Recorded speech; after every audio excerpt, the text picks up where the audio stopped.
Gunfire sounds less like cinematic explosions and more like a staple gun firing directly into your ear.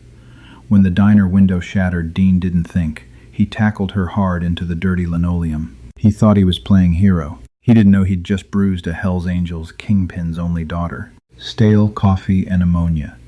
That was the permanent perfume of the Starlight Diner, a miserable little aluminum box clinging to the edge of Route 9 like a barnacle.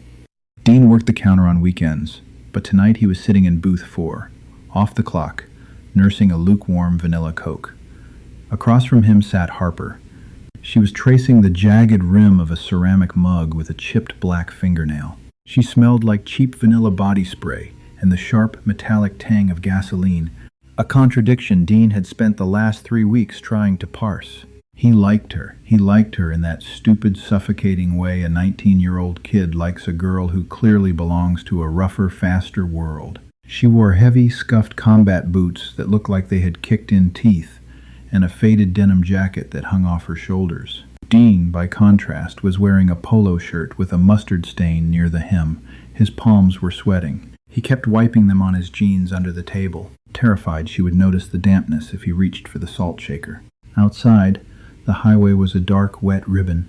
A steady drizzle smeared the headlights of passing semi-trucks into long streaks of dirty yellow.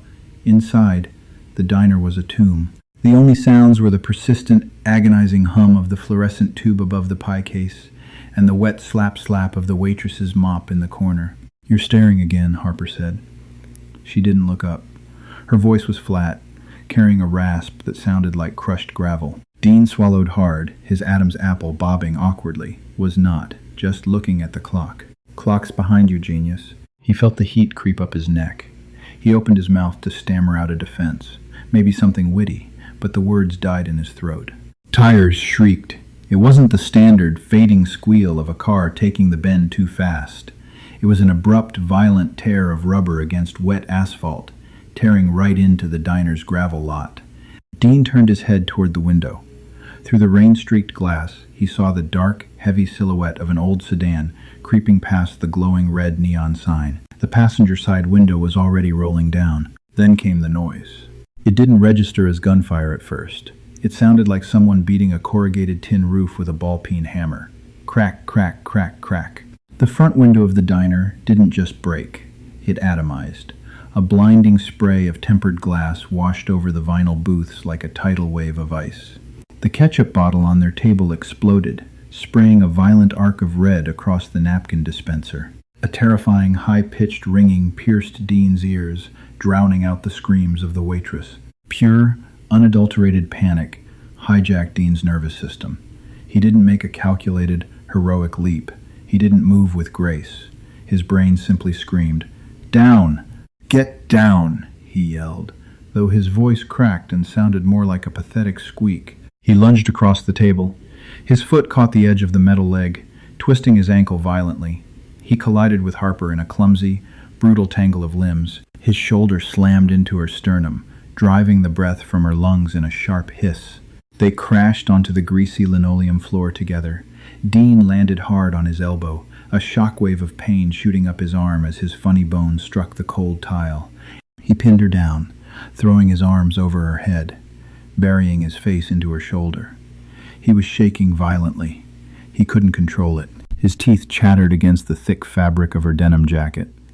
The floor was filthy. He could smell old mop water, dropped French fries, and the sharp, sulphurous stink of cordite drifting in from the shattered window. Crack, crack, crack. More impacts. The pie case shattered, raining glass and lemon meringue onto the floor. Dust drifted down from the acoustic ceiling tiles, coating Dean's sweaty neck in a gritty film. He squeezed his eyes shut, waiting for the burning punch of a bullet into his back. He was terrified. He wanted to throw up. The acidic taste of cheap soda burned the back of his throat. Underneath him, Harper was squirming. She wasn't cowering. She was fighting him. "Get off," she croaked, her voice muffled against his chest. Her knee jerked upward, catching Dean squarely in the thigh. "Stay down," Dean hissed, trying to press his weight heavier against her, genuinely believing he was saving her life. He thought he was being a shield. He didn't realize his elbow was grinding her hair into a patch of dried syrup on the floor, or that his knee was digging painfully into her thigh. The gunfire stopped. The heavy engine of the sedan roared, tires spinning in the wet gravel before tearing back onto the highway. The sound faded into the rainy night, leaving behind a suffocating, ringing silence. For 10 long seconds, nobody moved. The only sound was the hiss of the rain coming through the destroyed window and the soft weeping of the waitress behind the counter. Dean's heart hammered against his ribs like a trapped bird. He cautiously cracked one eye open. The diner was a wreck. The neon sign outside was flickering violently, casting long, bloody red shadows across the ruined dining room. "They're gone," Dean whispered, his breath hot and ragged against Harper's neck. He felt a weird, adrenaline-fueled pride. He had acted. He had protected her. "I swear to God," Harper snarled, shoving hard against his chest with both hands, "if you don't get your bony elbow off my windpipe, I am going to stab you with a fork." Dean scrambled backward, his boots slipping on the slick mixture of rainwater and spilled ketchup.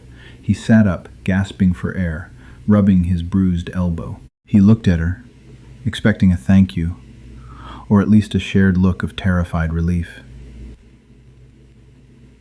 Instead, Harper sat up, brushing glass off her jacket with furious, jerky movements. Her lip was bleeding where his shoulder had clipped her face. She touched the blood, looked at it on her fingers, and glared at him with pure murder in her eyes.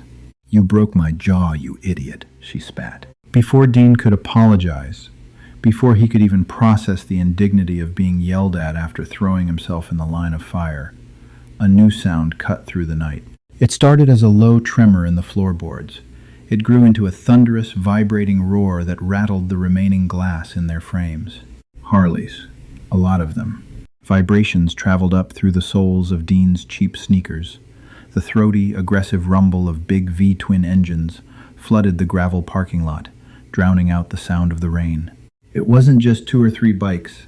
It sounded like a mechanical army had just surrounded the diner. Headlights sliced through the shattered windows, casting long, erratic beams of stark white light across the devastated interior. The engines idled for a brief, menacing moment before shutting off in unison, leaving a silence that felt heavier and more suffocating than the noise. Dean was still sitting on the floor, his back pressed against the sticky vinyl of the booth, his breath caught in his throat. The drive-by shooters had returned. That had to be it. He looked wildly around for a weapon, his hand instinctively closing around the heavy ceramic base of a broken sugar dispenser. Harper didn't grab a weapon. She let out a long, exhausted sigh and dropped her head back against the booth. Perfect. Just perfect. Heavy boots crunched on the gravel outside. The front door of the diner, already hanging off its hinges, was kicked violently open. The glass in the frame shattered into dust on the floor mats. A shadow filled the doorway. The man who stepped in was massive, blocking out the neon light behind him. He didn't wear a helmet. The rain had plastered his graying hair to his forehead, and water beaded in his thick, coarse beard. He wore heavy black leather, wet and gleaming in the harsh fluorescent light. As he stepped fully into the diner, the overhead light caught the 3-piece patch on his back. A grinning death's head with wings. The top rocker arched over it. The bottom rocker named the state, and on the front, a small rectangular patch that made the blood freeze in Dean's veins. V.P. He smelled intensely of stale tobacco, damp leather, wet asphalt, and an undercurrent of violent intent. Behind him, 3 more men piled into the diner, equally massive, scanning the room with cold, predatory eyes. Dean shrank back, pressing himself as hard as he could against the base of the booth. His hands shook so badly he had to drop the sugar dispenser. It clattered loudly on the floor. The sound drew the giant man's attention instantly. The man's eyes pale, ice-water blue, locked onto Dean. "Dad," Harper said from the floor. The man's gaze snapped to her. The absolute hostility in his face didn't vanish, but it shifted, tightening into acute anxiety. He crossed the room in 3 long strides, his heavy boots crunching over broken plates and pie crusts.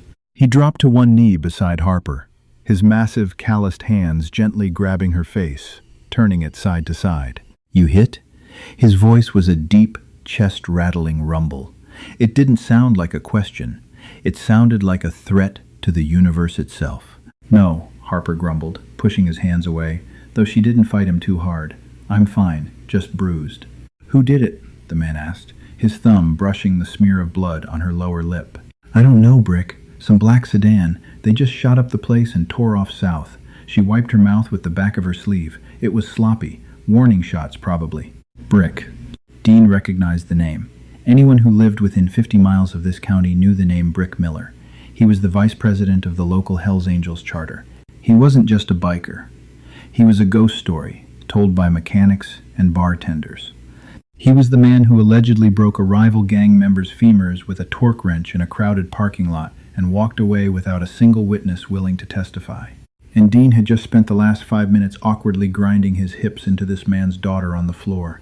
Brick stood up. He seemed to fill the entire diner, scraping the ceiling with his presence. He turned slowly, his boots grinding glass into powder. He looked down at Dean. Dean felt his stomach plummet into his shoes. He was suddenly hyper-aware of how he looked. A scrawny, terrified 19-year-old with messy hair, covered in diner filth, sitting way too close to the VP's daughter. Who the hell is this? Brick asked. He didn't yell. The quietness of his voice made it infinitely worse. That's Dean, Harper said, finally getting to her feet, wincing as she put weight on her bruised knee. He works here sometimes. Brick took a step closer. The smell of wet leather and unwashed denim was overpowering. Dean looked up at the man's hands. The knuckles were scarred, the skin thick and weathered like old bark. He's the one who gave you the bloody lip? Brick asked, his eyes narrowing into slits. It was an accident, Dean blurted out, his voice cracking violently. I heard the shots. I shoved her down. I was trying to cover her, sir. He expected a nod of approval, a gruff acknowledgement from a tough father. Good looking out, kid. Instead, Brick reached down with terrifying speed. His massive hand grabbed the front of Dean's stained polo shirt, twisting the fabric tight against Dean's throat. With a grunt, Brick hauled Dean off the floor entirely. Dean's sneakers dangled an inch off the ground. Panic seized Dean's chest. The collar choked him. He gagged, grabbing at Brick's thick forearm, his fingernails digging uselessly into the damp leather jacket. You put your hands on my kid, Brick growled, pulling Dean's face so close that Dean could feel the heat of the man's breath. Dad, stop it, Harper yelled, grabbing Brick's arm. He pushed me out of the way. He was being a dumbass, but he didn't do it on purpose. Brick didn't look at her. His icy eyes stayed locked on Dean. The internal contradiction in the older man was palpable. The protective rage of a father staring down a threat, clashing violently with the cold, calculating restraint of a gang leader assessing a situation. His kid was alive. This shaking, pathetic stray dog of a boy had tried to shield her. But in Brick's world, nobody put hands on his property. Nobody touched his blood. You think you're a hero, kid? Brick whispered, the smell of tobacco heavy on his breath. You think throwing your scrawny ass over her makes you a man? Dean couldn't speak. He just shook his head frantically, his face turning red from the lack of oxygen. The reality of the situation crashed down on him. There were no heroes here. There was just a terrified kid, a bruised girl, and a room full of violent men who operated on rules Dean couldn't even begin to understand. Brick stared at him for 3 agonizing seconds. Then he uncurled his fist. Dean dropped to the floor like a sack of wet cement, coughing violently, gasping for the dusty air. He hit the linoleum hard, scraping his knees, fighting back tears of humiliation and raw terror. Brick stepped over him, ignoring him completely. He turned to the 3 bikers standing by the door. Sullivan, Brick barked, check the highway. See if you can catch a taillight. The rest of you, lock this place down. Nobody leaves. The wind howling through the shattered storefront carried a bitter, damp chill that settled deep into the marrow. Dean sat rigidly in booth number 2, exactly where the biker named Dutch had pointed a massive, calloused finger 5 minutes ago. Dutch hadn't spoken a word. He hadn't needed to. He just pointed, and Dean had scrambled into the vinyl seat like a scolded dog. Dutch leaned against the counter, a mountain of black denim and wet leather. He was rhythmically tapping a heavy silver ring against the formica surface. Tap, tap, tap. The sound was excruciating. It sounded like a countdown. Dean's throat throbbed where Brick had grabbed him. Swallowing felt like dragging a dry sponge down his esophagus. His right knee, the one that had taken the brunt of the fall, was stiffening into a tight, hot knot of pain under his jeans. He didn't dare reach down to rub it. He didn't dare move at all. He kept his eyes locked on the table, staring intensely at a constellation of dried coffee rings on the gray laminate. Behind the counter, the old waitress was sweeping up the destroyed pie case with trembling hands. The broom bristles made a horrific scratching sound against the linoleum as they pushed shards of glass and lemon meringue into a plastic dustpan. "Leave it, Mary," Brick's voice rumbled from the back of the diner. The sweeping stopped instantly. Mary dropped the broom. It clattered against the stainless steel prep station. She practically shrank into the shadows near the walk-in freezer. Brick walked back into the main dining area, his heavy boots crushing the remaining glass into a fine powder. Harper was a step behind him, holding a plastic bag of crushed ice wrapped in a thin paper napkin against her jaw. She looked exhausted. The adrenaline crash had drained the color from her face, leaving her skin a pale, waxy yellow beneath the harsh, fluorescent tubes. Dean chanced to glance up. Harper didn't look at him. She stared straight ahead, her posture rigidly defensive. Brick stopped in the center of the room. He pulled a crushed pack of cigarettes from his inner jacket pocket, fished one out, and clamped it between his teeth. He didn't light it. He just chewed on the filter, his pale eyes scanning the perimeter of the destroyed diner before finally settling back on Dean. The air in the room seemed to drop 10 degrees. "You got a car, kid?" Brick asked. The question wasn't conversational. It was an extraction of data. Dean's mouth opened, but his voice failed. He cleared his throat, wincing at the sharp pain, and tried again. Yeah, out back, a Honda. Keys." Brick held out a hand the size of a dinner plate. Dean didn't argue. He didn't ask why. His trembling fingers dug into his front pocket, struggling against the tight denim. He yanked his keychain free, a pathetic collection of 3 keys and a plastic bottle opener, and set it gently on the edge of the table. He was too terrified to hand it directly to the man. Brick snatched the keys off the table. He tossed them to Dutch without looking away from Dean. "Check it. Make sure nobody planted a tracker or wired the ignition. If it's clean, pull it around to the alley." Dutch caught the keys with a meaty thud and lumbered out the back door without a word. "You're taking my car?" Dean asked. The words slipped out before his brain could engage the emergency brakes. Brick slowly pulled the unlit cigarette from his mouth. He looked at Dean as if the boy had just spoken in tongues. "I'm not taking anything. Harper is taking your car. She's going to a safe house." "I'm not leaving you here, Brick," Harper shot back, her voice muffled around the ice pack. "If the disciples are making a move, you're going to the lake cabin, and you're staying there until I send Sullivan to get you," Brick interrupted. His tone didn't raise in volume, but the sheer, crushing weight of his authority made Harper snap her mouth shut. Dean sat frozen. The disciples. He had heard the name whispered in the back rooms of the auto shop where he got his oil changed. They were a rival outfit from 2 counties over, heavy into meth and stolen parts. This wasn't a random drive-by. This was a cartel war bleeding into his Saturday night shift. "What about him?" Harper asked, finally pointing a bruised finger at Dean. "You can't just leave him here. If they circle back and see him." She didn't finish the sentence, but the implication hung heavy in the stale air. Dean's stomach violently contorted. He suddenly tasted the vanilla Coke he had been drinking earlier, bitter and acidic in the back of his throat. Brick looked at Dean. It wasn't a look of pity or even mild concern. It was the look a man gives a busted lug nut, an inconvenience, a variable that needed to be managed. "He stays," Brick said flatly. "He saw the car. He saw the plates. He's going to sit right in that booth until Sullivan gets back, and then he's going to tell us exactly who just shot up my daughter." "I didn't see the plates," Dean protested, panic finally overriding his paralysis. He gripped the edge of the table, his knuckles turning white. It was dark. It was raining.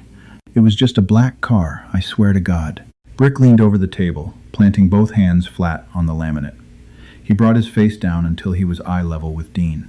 Dean could smell the wet leather, the old tobacco, and the sharp, metallic scent of gun oil. "Memory is a funny thing, kid," Brick whispered. "Sometimes it just needs a little pressure to squeeze the details out. You sit tight. You think real hard about what you saw. Because if you don't have something useful for me when I ask again..." Brick let the sentence die, tapping his heavy knuckles on the table once, twice. The sound echoed the tapping of Dutch's ring. Dean pressed his back hard against the vinyl. The heroism he had felt 30 minutes ago was completely gone, replaced by a hollow, sickening realization. He hadn't saved the princess from the dragon. He had just locked himself in the cave. The back door slammed open, ripping the silence in half. Dean flinched, his shoulders jumping to his ears. Dutch walked back in, tossing Dean's cheap plastic keychain onto the counter. It clattered against the napkin dispensers. Clean, Dutch grunted, wiping rainwater from his thick beard, parked it out back, under the overhang. Brick gave a curt nod. He turned to Harper. Go. Take back roads. Keep the headlights low until you hit the county line. Harper didn't move immediately. She looked at Brick, the tough, abrasive exterior she usually wore, fracturing just a fraction. For a split second, Dean saw a terrified 19-year-old girl staring at her father, wondering if it was the last time she'd see him alive. Then, the mask slammed back into place. She lowered the melting ice pack from her bruised jaw. If you do something stupid and get yourself killed, I'm burning your vintage Norton to the ground. Understood, Brick said. A ghost of a smirk twitched at the corner of his mouth, the closest thing to affection Dean had seen from the man. Harper grabbed her heavy denim jacket off the floor, shaking off a dusting of safety glass. She walked past Dean's booth without looking at him, her heavy boots thudding against the floorboards. She pushed through the swinging door to the kitchen and disappeared out the back alley exit. Dean watched her go, a sudden, sharp spike of abandonment piercing his chest. She was his only tether to sanity in this room. With her gone, he was just a loose end. 10 minutes bled by. The silence was agonizing. Dutch stood by the counter, arms crossed. Brick paced the length of the diner, his boots crunching rhythmically on the glass. Every time Brick walked past booth 2, Dean's heart skipped a beat. He closed his eyes, desperately trying to mentally rewind the night. The rain on the window, Harper's chipped fingernail on the mug, the sound of tires, the shadow of the car. What kind of car was it? A sedan. Big, heavy. 4 doors. Domestic? It looked like an old Crown Vic, or maybe a Lincoln. It was dark black or deep blue. The headlights had been dim, yellowish.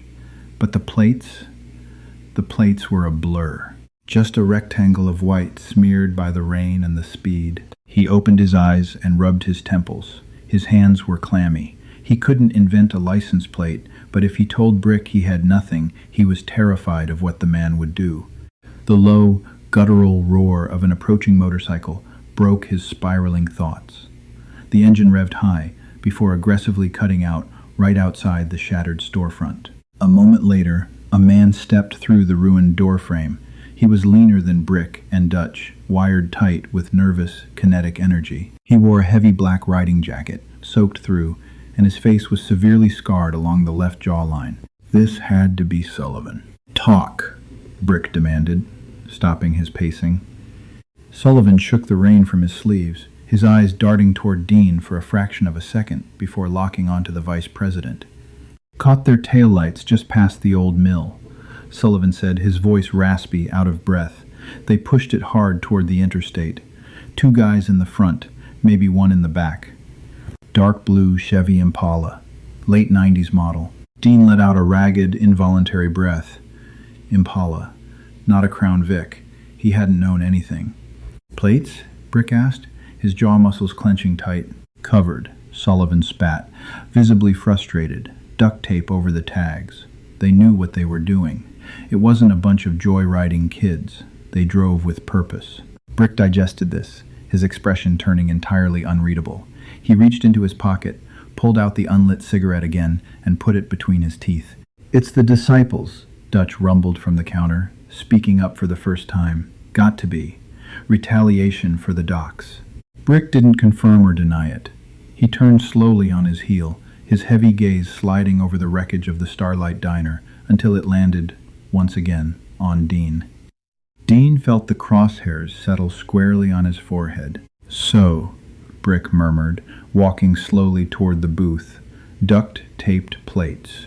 Dark blue Impala, not a black sedan.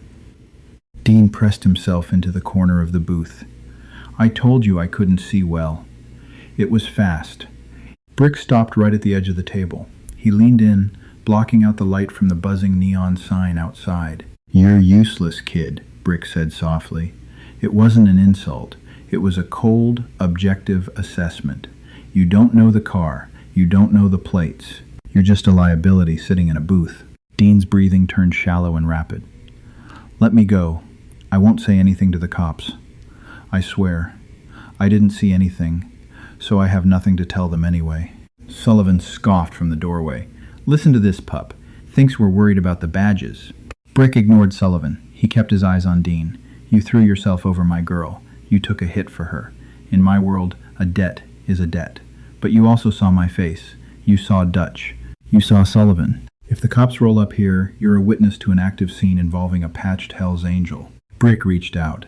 Dean flinched, closing his eyes tight, expecting a fist. Instead, a heavy, calloused hand gripped Dean's shoulder. The grip was shockingly firm, almost entirely devoid of the violence Dean anticipated, but it radiated absolute control. "Here's how this plays out," Brick dictated, his voice low and grinding. "You're going to get up.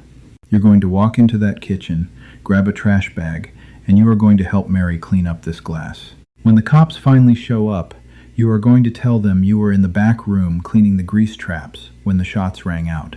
Dean opened his eyes, staring at the scarred knuckles resting on his shoulder. "You didn't see the car," Brick continued, squeezing Dean's shoulder just hard enough to send a sharp ache down his collarbone.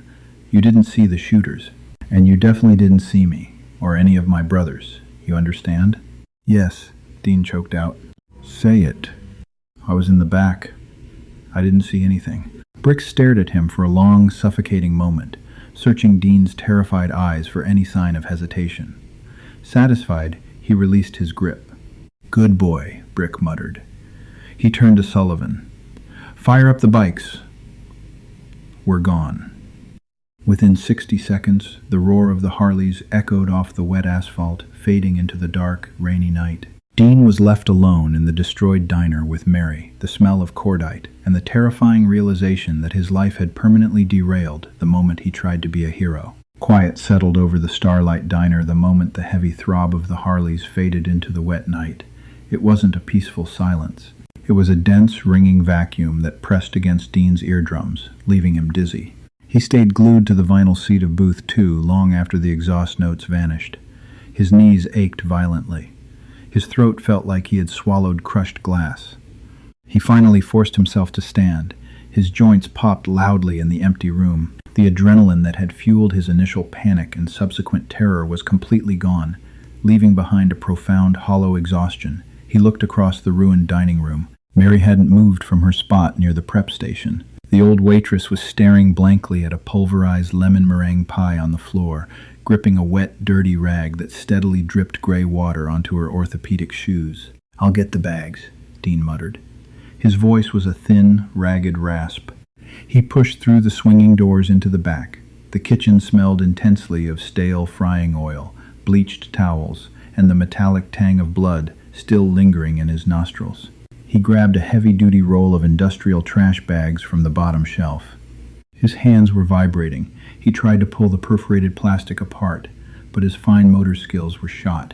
He ended up tearing the thick black plastic straight down the middle. He cursed, a pathetic, breathy sound, and threw the ruined bag against the stainless steel sinks. He leaned hard against the counter, pressing his damp forehead against the cold metal edge of the ticket wheel. He wanted to throw up. He wanted to curl into a ball. He wanted his rusted, sputtering Honda Civic back. Instead, he had a secret. A violently enforced secret that belonged to men who crushed windpipes as casually as they smoked cigarettes. When he walked back out, Mary was sweeping. Scrape, scrape. The bristles dragging through granulated sugar and shattered safety glass sounded like bones grinding together. "Mary, stop. Let me do that," Dean said gently. He took the broom from her trembling hands. She let it go without a fight, retreating to the safety of the dark corridor near the restrooms. The physical work helped, just a fraction. It gave his brain something to process other than the crushing weight of Brick's threat. Dean swept the glittering, ice-like shards of tempered glass into heavy piles. Every time a semi-truck roared past on the wet highway, its headlights sweeping across the diner, Dean's stomach violently contorted. He expected to see the dark blue Impala sliding sideways into the gravel, the barrels of guns hanging out the windows to finish the job. It took 40 minutes for the county sheriffs to arrive. When the strobe of red and blue lights finally washed over the shattered storefront, it cast nauseating, erratic shadows across the ruined booths. 2 deputies crunched through the front door. They didn't look like heavily armed saviors. They looked overworked, irritated, and damp. The taller one, sporting a thick, graying mustache and deep bags under his eyes, kicked a piece of ceramic mug out of his path. The diner suddenly smelled of wet wool uniforms and stale coffee. "You the only ones here?" the deputy asked, unhooking a small, worn notebook from his breast pocket. Dean nodded, swallowing the dry, sharp lump in his throat. "Yes, sir. Just me and Mary." "All right, son. Walk me through it. From the beginning." Dean looked at the deputy's silver badge, then passed him to the shattered window, and finally to the empty booth where Harper had been sitting. Brick's rumbling voice echoed in the tight confines of his skull. "You didn't see the car. You didn't see the shooters. And you definitely didn't see me." "I was in the back," Dean lied. The words felt physically heavy on his tongue, like chewing lead. "I was cleaning the grease traps by the deep fryer. I heard a bunch of loud popping noises. I thought it was kids throwing firecrackers in the lot. Then the front glass caved in." The deputy stared at him. The look wasn't suspicious or probing. It was intensely, profoundly bored. "Did you see a vehicle when you came out?" "No, sir. I stayed on the floor. By the time I crawled out here, whoever it was had already peeled out." The second deputy was questioning Mary by the counter. She echoed Dean perfectly, her voice trembling just the right amount. She claimed she had been in the walk-in freezer pulling tomorrow's bacon. She heard nothing over the drone of the compressor until Dean found her. It was horrifyingly easy. The deputies didn't press him. They didn't cross-examine his timeline. They took some flashlight photos of the bullet holes in the plaster, grumbled about gangbangers using the interstate as a shooting gallery, and told Dean he was incredibly lucky he hadn't been wiping tables up front. They didn't ask about his torn jeans, the severe bruise forming on his knee, or the faint smear of dried blood on his collar from Harper's split lip. They just wanted to write the report and end their shift. By 4 a.m., the police cruisers pulled out of the lot, their taillights bleeding a soft, fuzzy red into the dense morning mist. Dean walked outside and sat heavily on the wet concrete parking block. The rain had finally stopped. The air smelled of wet cement, sagebrush, and ozone. The eastern horizon was beginning to turn a bruised, sickly purple. He pulled his knees to his chest, wrapping his arms around his legs. His polo shirt was plastered to his skin with cold, dried sweat. He patted his front pocket out of pure, nervous habit. It was empty, no keys. His car was miles away, driven by a girl whose father possessed the power to erase Dean from the earth with a casual nod. He had thought he was doing the right thing. When the glass broke, he threw himself over her. It was supposed to be a grand, protective gesture. But this world didn't operate on romantic gestures. It operated on leverage, terror, and absolute loyalty. A logging truck roared past, its heavy tires kicking up a fine spray of dirty rainwater that drifted over Dean's sneakers. He watched the truck disappear into the fog. He was completely trapped. By making Dean lie to the police, Brick had tied him directly to the club's business. He was an accessory now. He was a loose thread that the Hells Angels would monitor closely. Dean buried his face in his dirty hands. He could still smell the sharp, acidic tang of cordite lingering on his skin. He wasn't a hero. He was just a terrified kid waiting for the bikers to come back to collect their debt. And he knew, with bone-deep, terrifying certainty, that they would. Dean thought the nightmare ended when the gunfire stopped, but his lie to the police just chained him to the Hells Angels. He is no longer a bystander. He's an accessory to a cartel war. You won't want to miss what happens when Brick returns to collect his debt, or when the disciples hunt down the only witness. To see Dean navigate this deadly biker underworld, smash that like button, share this video with a friend, and subscribe to the channel.